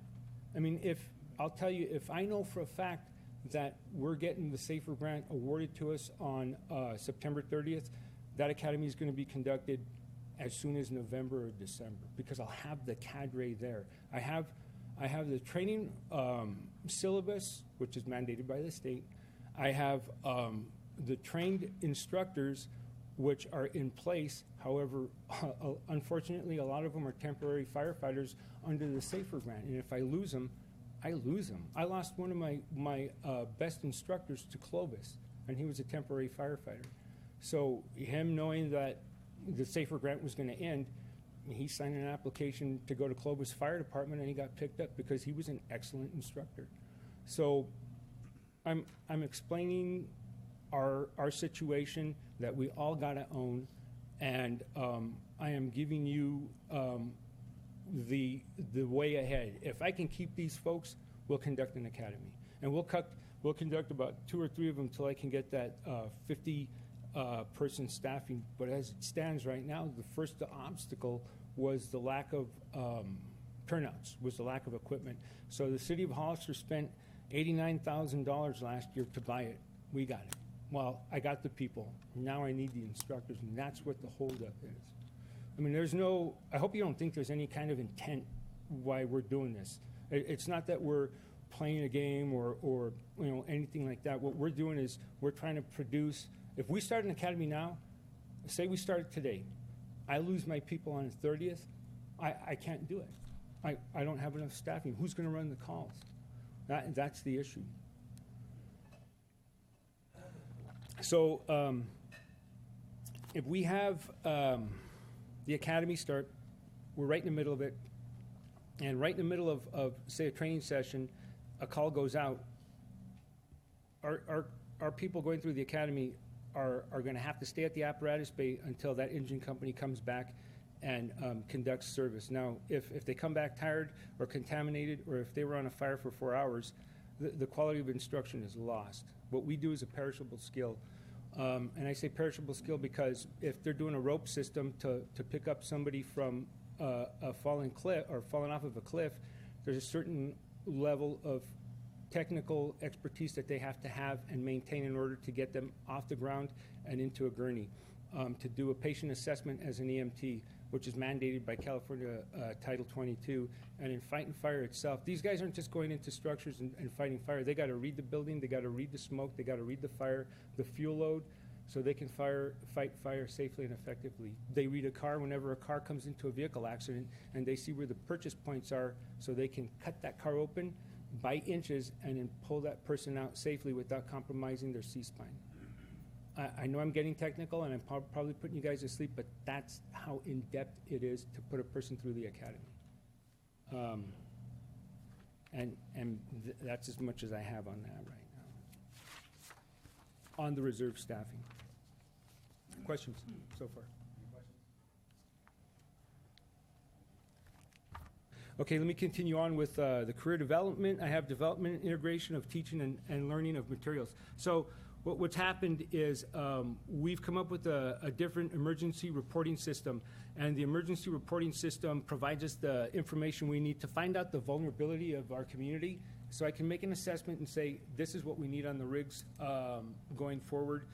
These are the kind of fires that we're fighting, and it gave us the assessment tool that we needed so we can buy the participate for the water tender. We've got a 3,000-gallon water tender sitting at Station 2 right now. It's getting markings on, and it's going to be put into the matrix for the state of California in the event that California needs to use that asset as a water source for the local jurisdictions. So like in Santa Cruz County, we're put on the strike team today. In the event that they call us, the call-up is going to consist of 1 engine and 4 firefighters, and our Type 6 wildland rig with 3 firefighters. Evaluation and suitability of the facility. Okay, so I'm working with Watsonville Fire Department to utilize their training facility so we can have a burn room that we can make entry to, put a fire out, and then safely extinguish the fire and come back out on it. Watsonville is cooperative with us, and those are the kind of relationships that I need to maintain with our local jurisdictions. They got the training facility. Let them pay for it. I'll pay for the propane. The collaboration will be, if they need something from us, like say wildland training or overhead training, we'll provide that to them also. And we've got the Quality Assurance Board. 6 of the employees are, what a Quality Assurance Board is like your final exam for an English class. We put them through the paces to find out if they picked up everything that they were supposed to learn within 6 months, 10 months, and 18 months. The 18-month mark is driver trainers. So all of our firefighters, once they get through this process, are going to be certified Class B or firefighter endorsed drivers that they can effectively negotiate our city Code 3 and then pump water once they get to the fire. What this does is it ensures our company officers and our battalion chiefs and chiefs that that person in that rig can effectively do his job safely and produce a final product. And that's the end of the career development at this time. Any questions on that? Okay. Apparatus report. 9280, which is the vehicle that I'm driving right now, was a prevention vehicle. I'm using that as a command vehicle. Engine 11 is out for annual repairs and services. We're buying 2 Type 1s. They're going out to bid right now. We're also buying 2 Type 6s. The Type 6s are the ones that will only spend $5 a mile as they go down the road, where the Type 1 will spend all of $15 a mile as they go down the road. The effectiveness is, of course, the cost savings behind the two. They can kind of both do the same work, but one of them is a lot more maneuverable. It's a pickup truck with a skid-mounted pump in the back and has medical response with it. Well, we already talked about the 30-day extension for reimbursement from FEMA for the water tender. That's going to be in service at the end of this month, which is preferably by Saturday. I still got to follow up on that because we're still waiting for equipment to come in. Water tender sequence, we're changing a number on that. Standardized hose complements, and the water tender is going to have, or all 4 districts are going to have standardized hose complements, so no one station is going to have greater complement of hose than the other. Fire strategic plan, we had talked about this during the last fire advisory committee, and all this is just setting up a government within our community to administer direction for the fire service. So you've got three different options: joint powers authority, agency, and agreement. I really don't know the difference between all three of them. They kind of both, or they all kind of three say the same: special district or contract amendments. And this is a service population. This right here is the concept of operations. This is the operational control. If you take a look at the population growth, you're looking at 2010 having a total of 55,000 people per U.S. Census, and the emergency calls that we factored in there come from reports that were input in our databases. Now, if you look at all three of the years, you can see the significant increase in call volume as the population increases. And there's no telling why it's a 53% increase from 2013 and 2015. What we have averaged is about 18 to 20% of per year. But when you look at the 2012 to 2013 to 2015, you'll see a 53% increase in that combination. Okay, let me see. Expected population growth. I don't know if these numbers are accurate, but we're looking at about a total of 627 new homes being built in our community. And per census, we're looking at 3.5 people per home, and we could be experiencing as much as 2,006 people within the next year or so. Adequate staffing levels per industry standard is 1 firefighter per 1,000 population. We're at 58,000 population. We should have 58.7 firefighters. I think that's just built for a metropolitan to try to meet in an environment like this, where our jurisdiction is so spread out that would probably not be attainable at this time. But from where we're at right now with 41 firefighters, we're 17 firefighters below the standard, the effective measures, and if we lose 12, we'll be 29 firefighters below the effective measures. And you see the NFPA standard and the OSHA standard down there of 2 in, 2 out, and 1710 providing the amount of firefighters you need at a structure fire. Staffing sources. This is where the funding's coming from to provide for staffing. As of April 1st, the SAFER grant no longer exists. The City of Hollister has been paying the 12 or the 11 firefighters right now for salaries and service, and everything else is coming from the contracts that we've been provided and the contract that we're serving currently.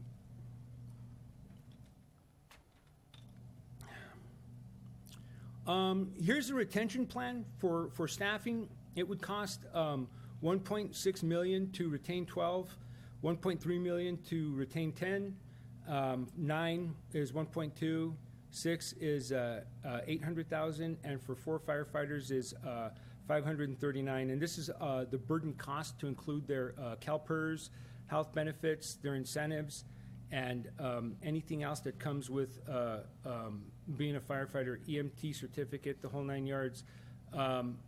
The only thing I didn't roll up on here was professional services, like what it costs to generate 41 paychecks, HR providing them a service for health benefits, the city yard providing vehicle maintenance, all that stuff.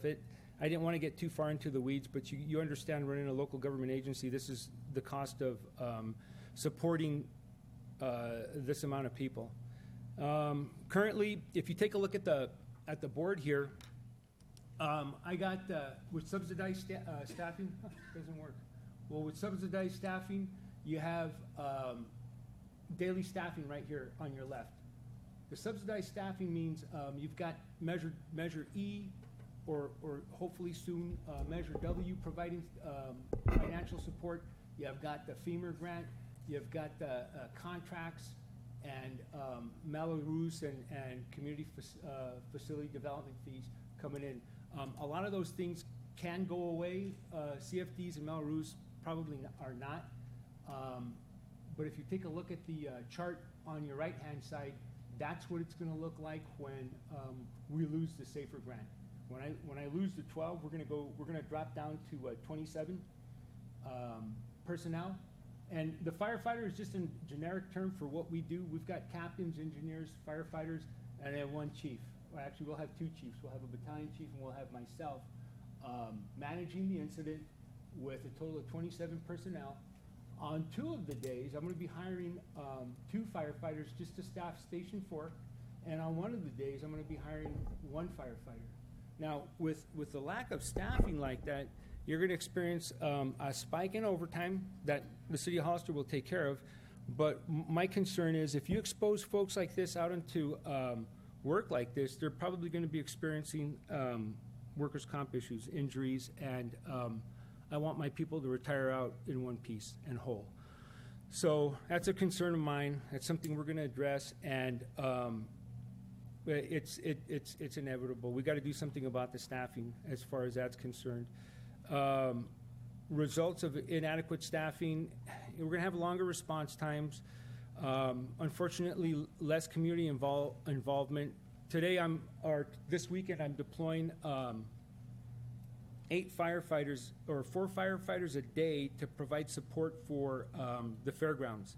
I got a contract with the fairgrounds of in and around, say, $5,000, but I'm spending $9,000 to put them out there because I think the community deserves a good fire protection, to include EMTs on a 12-hour day out there with a fire engine for any kind of wildland fires, or if something happens during the truck pulls, we've got an engine out there to handle emergency services. So in my opinion, if I'm spending a little bit more money than the contract dictates, I think it's worth it. Our people here are a lot worth, $4,000. Decline in life safety inspections, that just means business inspections aren't going to be conducted on a regular basis. They're going to be, far and in between. And right now, with the current staffing level and all of the engines we have in service, and all of the stars in line, we can prospectively go from an ISO rating of 2. All I have to do is get that reassessment. I have to let them know that we've got an extra water source in the brand new water tender we just got, and our communication system has improved, and I've got a training facility on standby in Watsonville. All of that aligned, and I'll have an ISO rating of number 2, which will affect your premiums per the month for monthly payments. If I lose my firefighters, we will definitely go to a grade 4, and in the county, probably a grade 10, and you'll see those monthly payments increase. That's guaranteed. Increase in overtime and possible workers' compensation. I had brought that up earlier. Recommendations, we could talk about this. Part of it is retain current staffing, increase staffing to meet the National Fire Protection Association's 1710 standard. Establish provisions in the contract reflecting like trigger points. So if there's a call volume that is a maximum of, say, 5,000 a year, that's an indicator to hire a firefighter. If my overtime exceeds 10% of the general fund, that's definitely a component to hire a firefighter. If the population increases by, say, 3,000, because 1,000 people per 1 firefighter is the ratio, that's an indication. But you can't do all of this without a robust economy. And if the robust economy isn't there, you're probably not going to have one of the 2 components that I aforementioned. So you got to have 4 components to meet that demand to hire 4 firefighters, or 3 firefighters. You can't just inadvertently say, we need more firefighters. You got to have justification, and that's the justification. And establish provisions in the contract that meet the need of fleet management. So right now, we got 1 water tender granted to us from FEMA, the feds, and the city of Hollister is buying 4 pumpers, 2 type 6 and 1 type 1. Statistics. The Hollister Fire Department responded to 323 calls for service from August 1st through September 1st. The breakdowns are Station 1 had 103, Station 2 had 83, Station 3 had 78, and Station 4 had 59. It was a busy month last month, and I can only imagine what it's going to be like this month. This morning we had 3 calls. 2 of them were in the county. One of them was a unconfirmed structure fire on Mitchell Road, and the other one was a vehicle accident off of Southside Drive, right in front of Vineyard Estates, and the vehicle took a 51-foot tumble. There was 2 patients in that vehicle that we found maybe 4 miles down the road from the accident. They walked. Okay, this is your common operation picture. This is what it looks like on our screen when the calls come out. So if you see the numbers in those blue dots, those are the amount of calls that have occurred in the county. If you see the Star of Life, which is a paramedic symbol, you see that those are medical aids, because a lot of these calls and the density of it, there are a lot of them are medical aids, and a lot of them are combined together. So how they identify it is with a blue dot. The green dots are either a hazmat or a public service. Say, a 75-year-old female has her smoke detector going off. We'll deploy an engine company out there to put batteries back in it and then take care of business. I mean, we got to meet the demand of everybody's needs. If you look at that, Mr. Chair. Yeah, Chief. Yes. It looks to me like most of the calls are EMS related, not fire or vehicle accident. Yes, ma'am. And you need to explain to me why not allow the ambulance service to respond first to free you up for fire and car accidents? What's the rationale there? Okay, so a lot of times the ambulance service does cancel us en route because they'll get to the call before we do. The whole take on it is we need to stop the clock.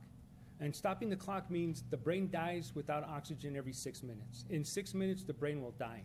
So if an individual is in respiratory distress, pertaining to the location of the fire stations and the ambulance locations, whoever can get there first starts providing frontline stabilization first. So we administer any kind of pain relief, any kind of oxygen to the system, so we can keep that heart pumping and that brain oxygenated. If we can have a flood of ambulances out there, we would go that way. But the thing is that the contracting ambulance companies is expensive, so they've contracted with us to stop that clock so we can provide service. So our firefighters are all EMT 1. And at that level, it far surpasses first aid, CPR, and the first responder. We can do greater skills so we can sustain life and have more definitive care brought to the patient. And definitive care comes from a hospital. One of the CAL FIRE fire chiefs had a stroke. One of our captains and engineers had the foresight to identify that this individual was experiencing a stroke. And this is something that your average layman can't figure out. These guys are paid professionals, and they read it. They saw that he was experiencing the symptoms or the signs of a stroke, put him in an aircraft, sent him out to an air ambulance, sent him out to Good Samaritan, where they gave him clot busters, and he's at work today. And he loves us. So then that tells me that you are usually responding a lot quicker than the ambulance. Absolutely, we are. Absolutely. And does the ambulance, because we contract with an ambulance company to do this, do they reimburse the fire department for taking those calls? It's a collaboration, ma'am. They take a lot of our calls that we would normally get. Also, sometimes they're just pick up from the floor and put back into the bed. And they'll cancel us. They'll relieve us from having to go all the way in. So there is collaboration. Oh, absolutely, absolutely. The reciprocity has to be there among agencies like that. So there's a continuity of service. So they know that if we're helping them with the medical aid and a vehicle accident pops up or a fire pops up, they will release us so we can deploy to the priority call. Thank you, Mr. Chair. Hey, Chief, I got a quick question. Maybe I don't understand this relationship you have with the ambulance services. If the ambulance services gets there first, they will take the patient to the hospital or triage. Yeah, patient, right? they'll triage them, they'll treat them, and then they'll transport them, the 3 Ts, However, if it's a questionable survivability rate, they'll take one of my firefighters from the engine, which brings the engine out of service, and they put them in the ambulance, and they're either doing CPR or they're doing C-spine or they're doing something very invasive, meaning they're going into the body to work. So when someone, I don't know if it's, I mean, I'll just say it the way of my question. I want to ask my question. Okay. If the ambulance shows up and does the initial work, right, the person gets billed from the ambulance, right? Yes, sir. If the fire department does the work, does the fire department send a bill to that person? No, sir. The ambulance company gets that fee. Okay, and you have your mutual work together. Yes. So I just have a feeling there's something behind it too. So, I think, sir, that's just the cost of doing business. Cost of doing business with an ambulance company, with a private provider. If we were to take on an advanced life support system, ALS system, and become paramedics, we would be recovering the cost, but not at a profit. So whatever it is that AMR or Bay Metro or any of the other private ambulance companies generate, they generate also for a profit and then to provide some of the money for the overhead.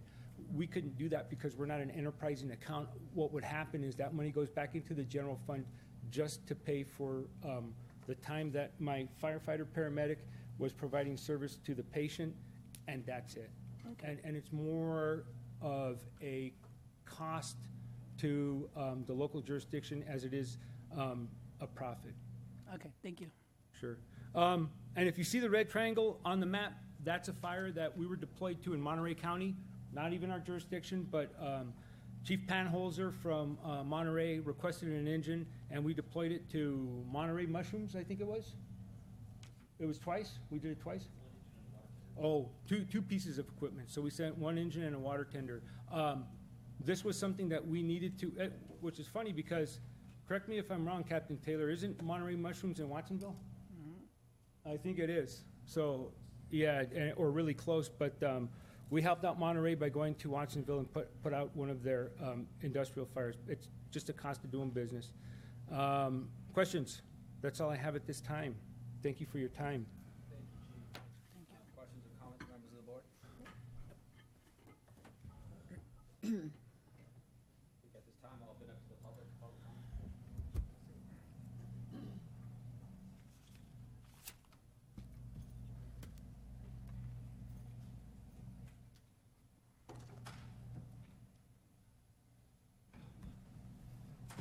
Hi, good morning. Marty Richmond again from Hollister. I just want to ask a complicated questions, so the chief may not have the answer at hand, but I want to throw it out there.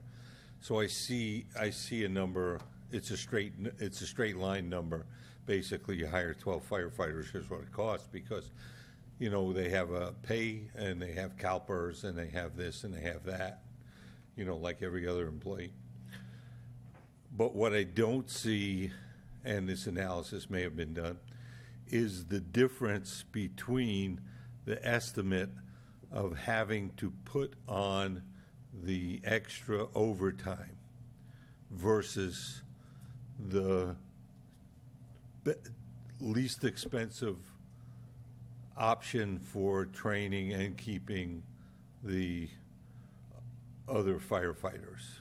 I'm not sure I'm explaining that well. Does everybody follow what I'm talking about?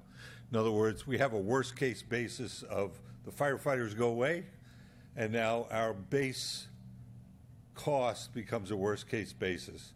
We have our people who are drawing regular salary, then we have an estimate of how much overtime we're going to have because you're going to have to pull people in, and we should have some kind of idea based on our history of what that cost is going to be, and that is our worst case cost. And then on the other side, we have the best case cost is we're not best case after the grant, best case cost of our own cost, which would be what would it cost to what size training class should we have gets us the lowest cost, and how many people get us the lowest cost, and then the two of those compared, and the difference is what we have to bridge, and that'll give us a better idea what the cost is. I know that's a complicated question. Maybe we don't have the answer right now. I think we ought to have the answer, because if we have that answer, we'd have a better idea of what to do. So I appreciate your time. Thank you very much. Thank you for your comments, Marty. Any other questions, comments, members of the public?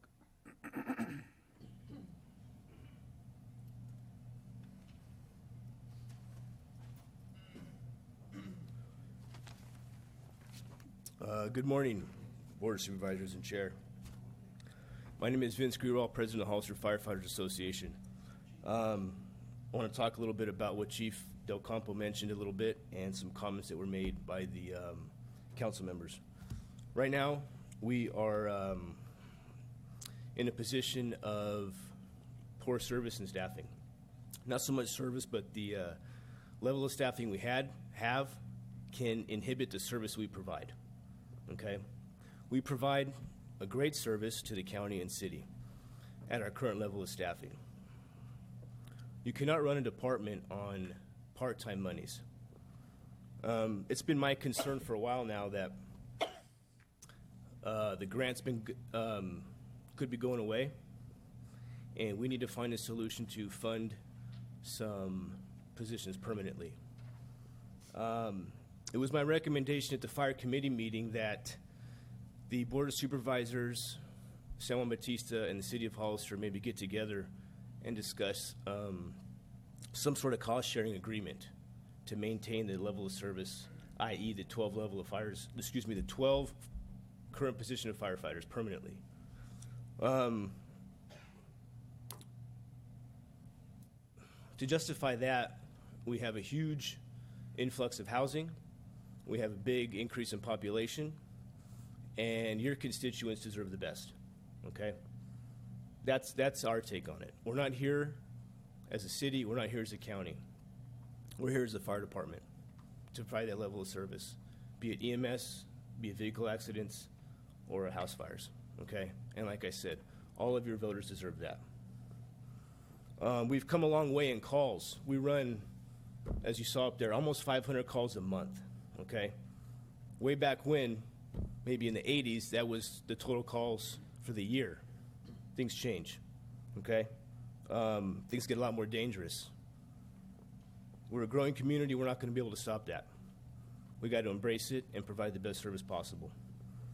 So I strongly urge you to get together with the other governments and find a way to increase the budget for fire protection to reflect the level of service that they deserve and the staffing that need to do so. Because reserves aren't the answer, okay? We're paid professionals. This is what we do, this is who we are, and this is what we know. Reserves are a stepping stone.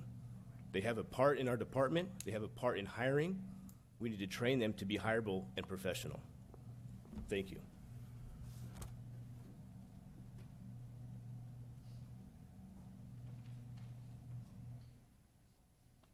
Are there any other speaker cards? Any other comments at this time from members of the public? Okay, well, I want to thank Fire Chief Del Campo for his update. I think that certainly fire protection, those are some good points brought up by our speakers. The one thing that stuck out to me is obviously the reserves. When I look at the original contract in 2013, that was negotiated by a different chief, by a different city manager. There's language in the contract that basically says staffing will include 80 reserves. And so they floated this whole contract on the idea that reserves were going to be the difference. And then when you look at the new contract, obviously the language is different and says that the city will strive to retain, the 50 reserves. My main concern is, I think what the chief said, is this ISO rating, which is a rating that's put out by the the service office. And it's a concern. Even though I don't represent rural San Benito County as a member of this board, this is a significant problem for rural San Benito County residents. When the ISO, when they have a rating system from 1 to 10, 10 being the worst, and if we lose a SAFER grant and our rural residents have to endure a rating of 10, that means they're at a significant risk. But most importantly, they're going to have to pay huge premiums. And this is a problem, you know. So we have to,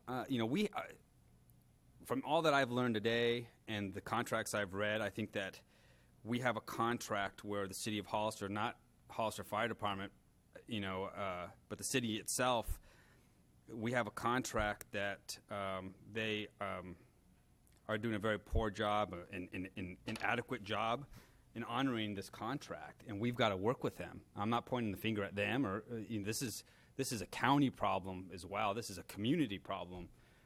So we certainly have got to, I think, task our fire committee to go back to the table and meet with our staff, so we could have some options for our board. Certainly. Any other questions or comments? No, thank you, Mr. Chair. I think your statements are well put, because there is a concern, especially Supervisor Botello, Supervisor Munzer, and myself. We have a lot of rural constituents. They already feel that there's a lack of service simply because we don't have stations close to them, and rightfully so. They know that they suffer a fire or they need emergency services of any kind. They're not going to get them as quickly as people that are downtown. Right. So you're absolutely right. We do have to go back to the table at sooner than later, so that we can address and figure out some solutions, because they deserve to have And that. I represent the 3rd district, which is my district is almost like 98% in the seat of Hollister, and this is certainly a problem for everybody, because if there's an emergency in rural San Benito County and then an emergency comes in for the city of Hollister and there's inadequate coverage, what happens? We're one emergency away from having a very significant issue and very significant problem that could cost someone's life. So this is something that we need to work on. So we are going to agendize future discussion on this for plans. Is that the plan then, Mr. Chair? That should be the plan. Certainly, I think our next meeting is October 11th. And I think that we will task our fire, our committee supervisors, Munzer and Botello, to meet with staff. And I'm sure that through the fire committee, we'll start that dialogue. Okay, thank you. If I could add one more thing before Chief says his input. I think we have to look at this as a long-term issue. It's not just 1 year or trying to find funding for 12 firefighters right now. It really is not. And we can't approach it that way. We have to look at it as a sustainable plan going forward for, not only for the county, but the city. I think we have to discuss the options as far as, whether we move forward with a JPA or a fire district. That's the solution. And, hopefully that will also be part of the discussion on October 11th.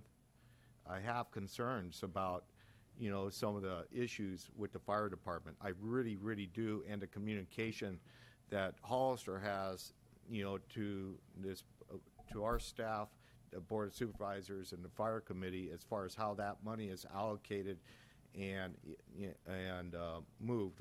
Because we do have a contract right now. Both parties agreed to that contract as far as the costs and going forward, and there has to be some foresight from the administration on everybody's part why we entered into that contract to begin with, which was just a few short months ago. And now, if Hollister is in trouble, naturally we have to work together to resolve, some of their issues, because it affects us all. And so I think we have a lot of work to do, and but we also have to look at other alternatives, how we're provide this service in the interest of everybody in the county. And I was going to let you know that I'm available for any kind of analysis, any kind of information that you need, from equipment to the budget to personnel to training. I will have a week block that I will be gone in December. I got to go to Fort Knox, Kentucky for some training, and then I'm back at your service. Okay. Thank you, Mr. Chair. I want to make a comment that When we initially went with the city of Hollister and this fire contract, it was a very difficult decision for me. My son was running the county fire through CAL FIRE, but what I heard from CAL FIRE and what I saw from CAL FIRE was their lack of working with the volunteers. And we were promised that the city of Hollister and the city of Hollister Fire Department would work to build up a reserve program. And what I'm hearing today, and what from the chief, in that he doesn't even have a plan right now for building that reserve. And what I'm hearing from the president of the union, that they don't even want reserves, is very disturbing to me. I'm sorry, but what I heard today was very, very disturbing. I'm sorry you feel that way, Supervisor, but that's not my plan. I intend to have a reserve staff built of 50, and I think what the union president was displaying was there is a significant difference between paid professionals and the reserve component because of the perishable skill component. You're not asking the police department and you're not asking the sheriff's department to provide reserve personnel on squad cars. And I don't think you should be asking the fire department because of the fact that what we do is a perishable skill. We're paid professionals, and we do this on a 24-hour basis for the most part. You don't want to put yourself in a liable position to where if you have reserve firefighters running an entire engine, like I understand it was a couple of years ago, that's a huge liability. What is the amount of training that those people have got to drive a 700,000 piece of equipment that if they wreck it, not only do they put the city at liberty of risk for, and by the way, we're self-insured in the city, of having to replace that property, they hurt somebody, they damage that equipment, and it pulls that a piece of equipment out of service. You need to have the people who are trained in the occupation to do the occupation, and we will definitely bring the reserve component up to par if we have the staffing to conduct a quality fire academy. It's not that we don't want to. I came from the reserve. Mr. Rivas came from the reserve. Everybody here came from the reserve, okay? And my intent was I wanted to do it part-time. I worked at FedEx, and I wore a polo shirt and shorts, and I was happy with life. But when I saw this job and how rewarding it was, I came and did it, full-time. So with that said, the reserve component is extremely important to all of us. It is just that with everything that's happening economy-wise, staffing-wise, it's a detriment to us, and it's a detriment to the reserve component. We will build it up. It's just a matter of maintaining that training cadre that can provide that level of service or level of training and have it delivered. I'm sorry you misconstrued that, but that's not our intent, and that's not my union president's intent behind this either.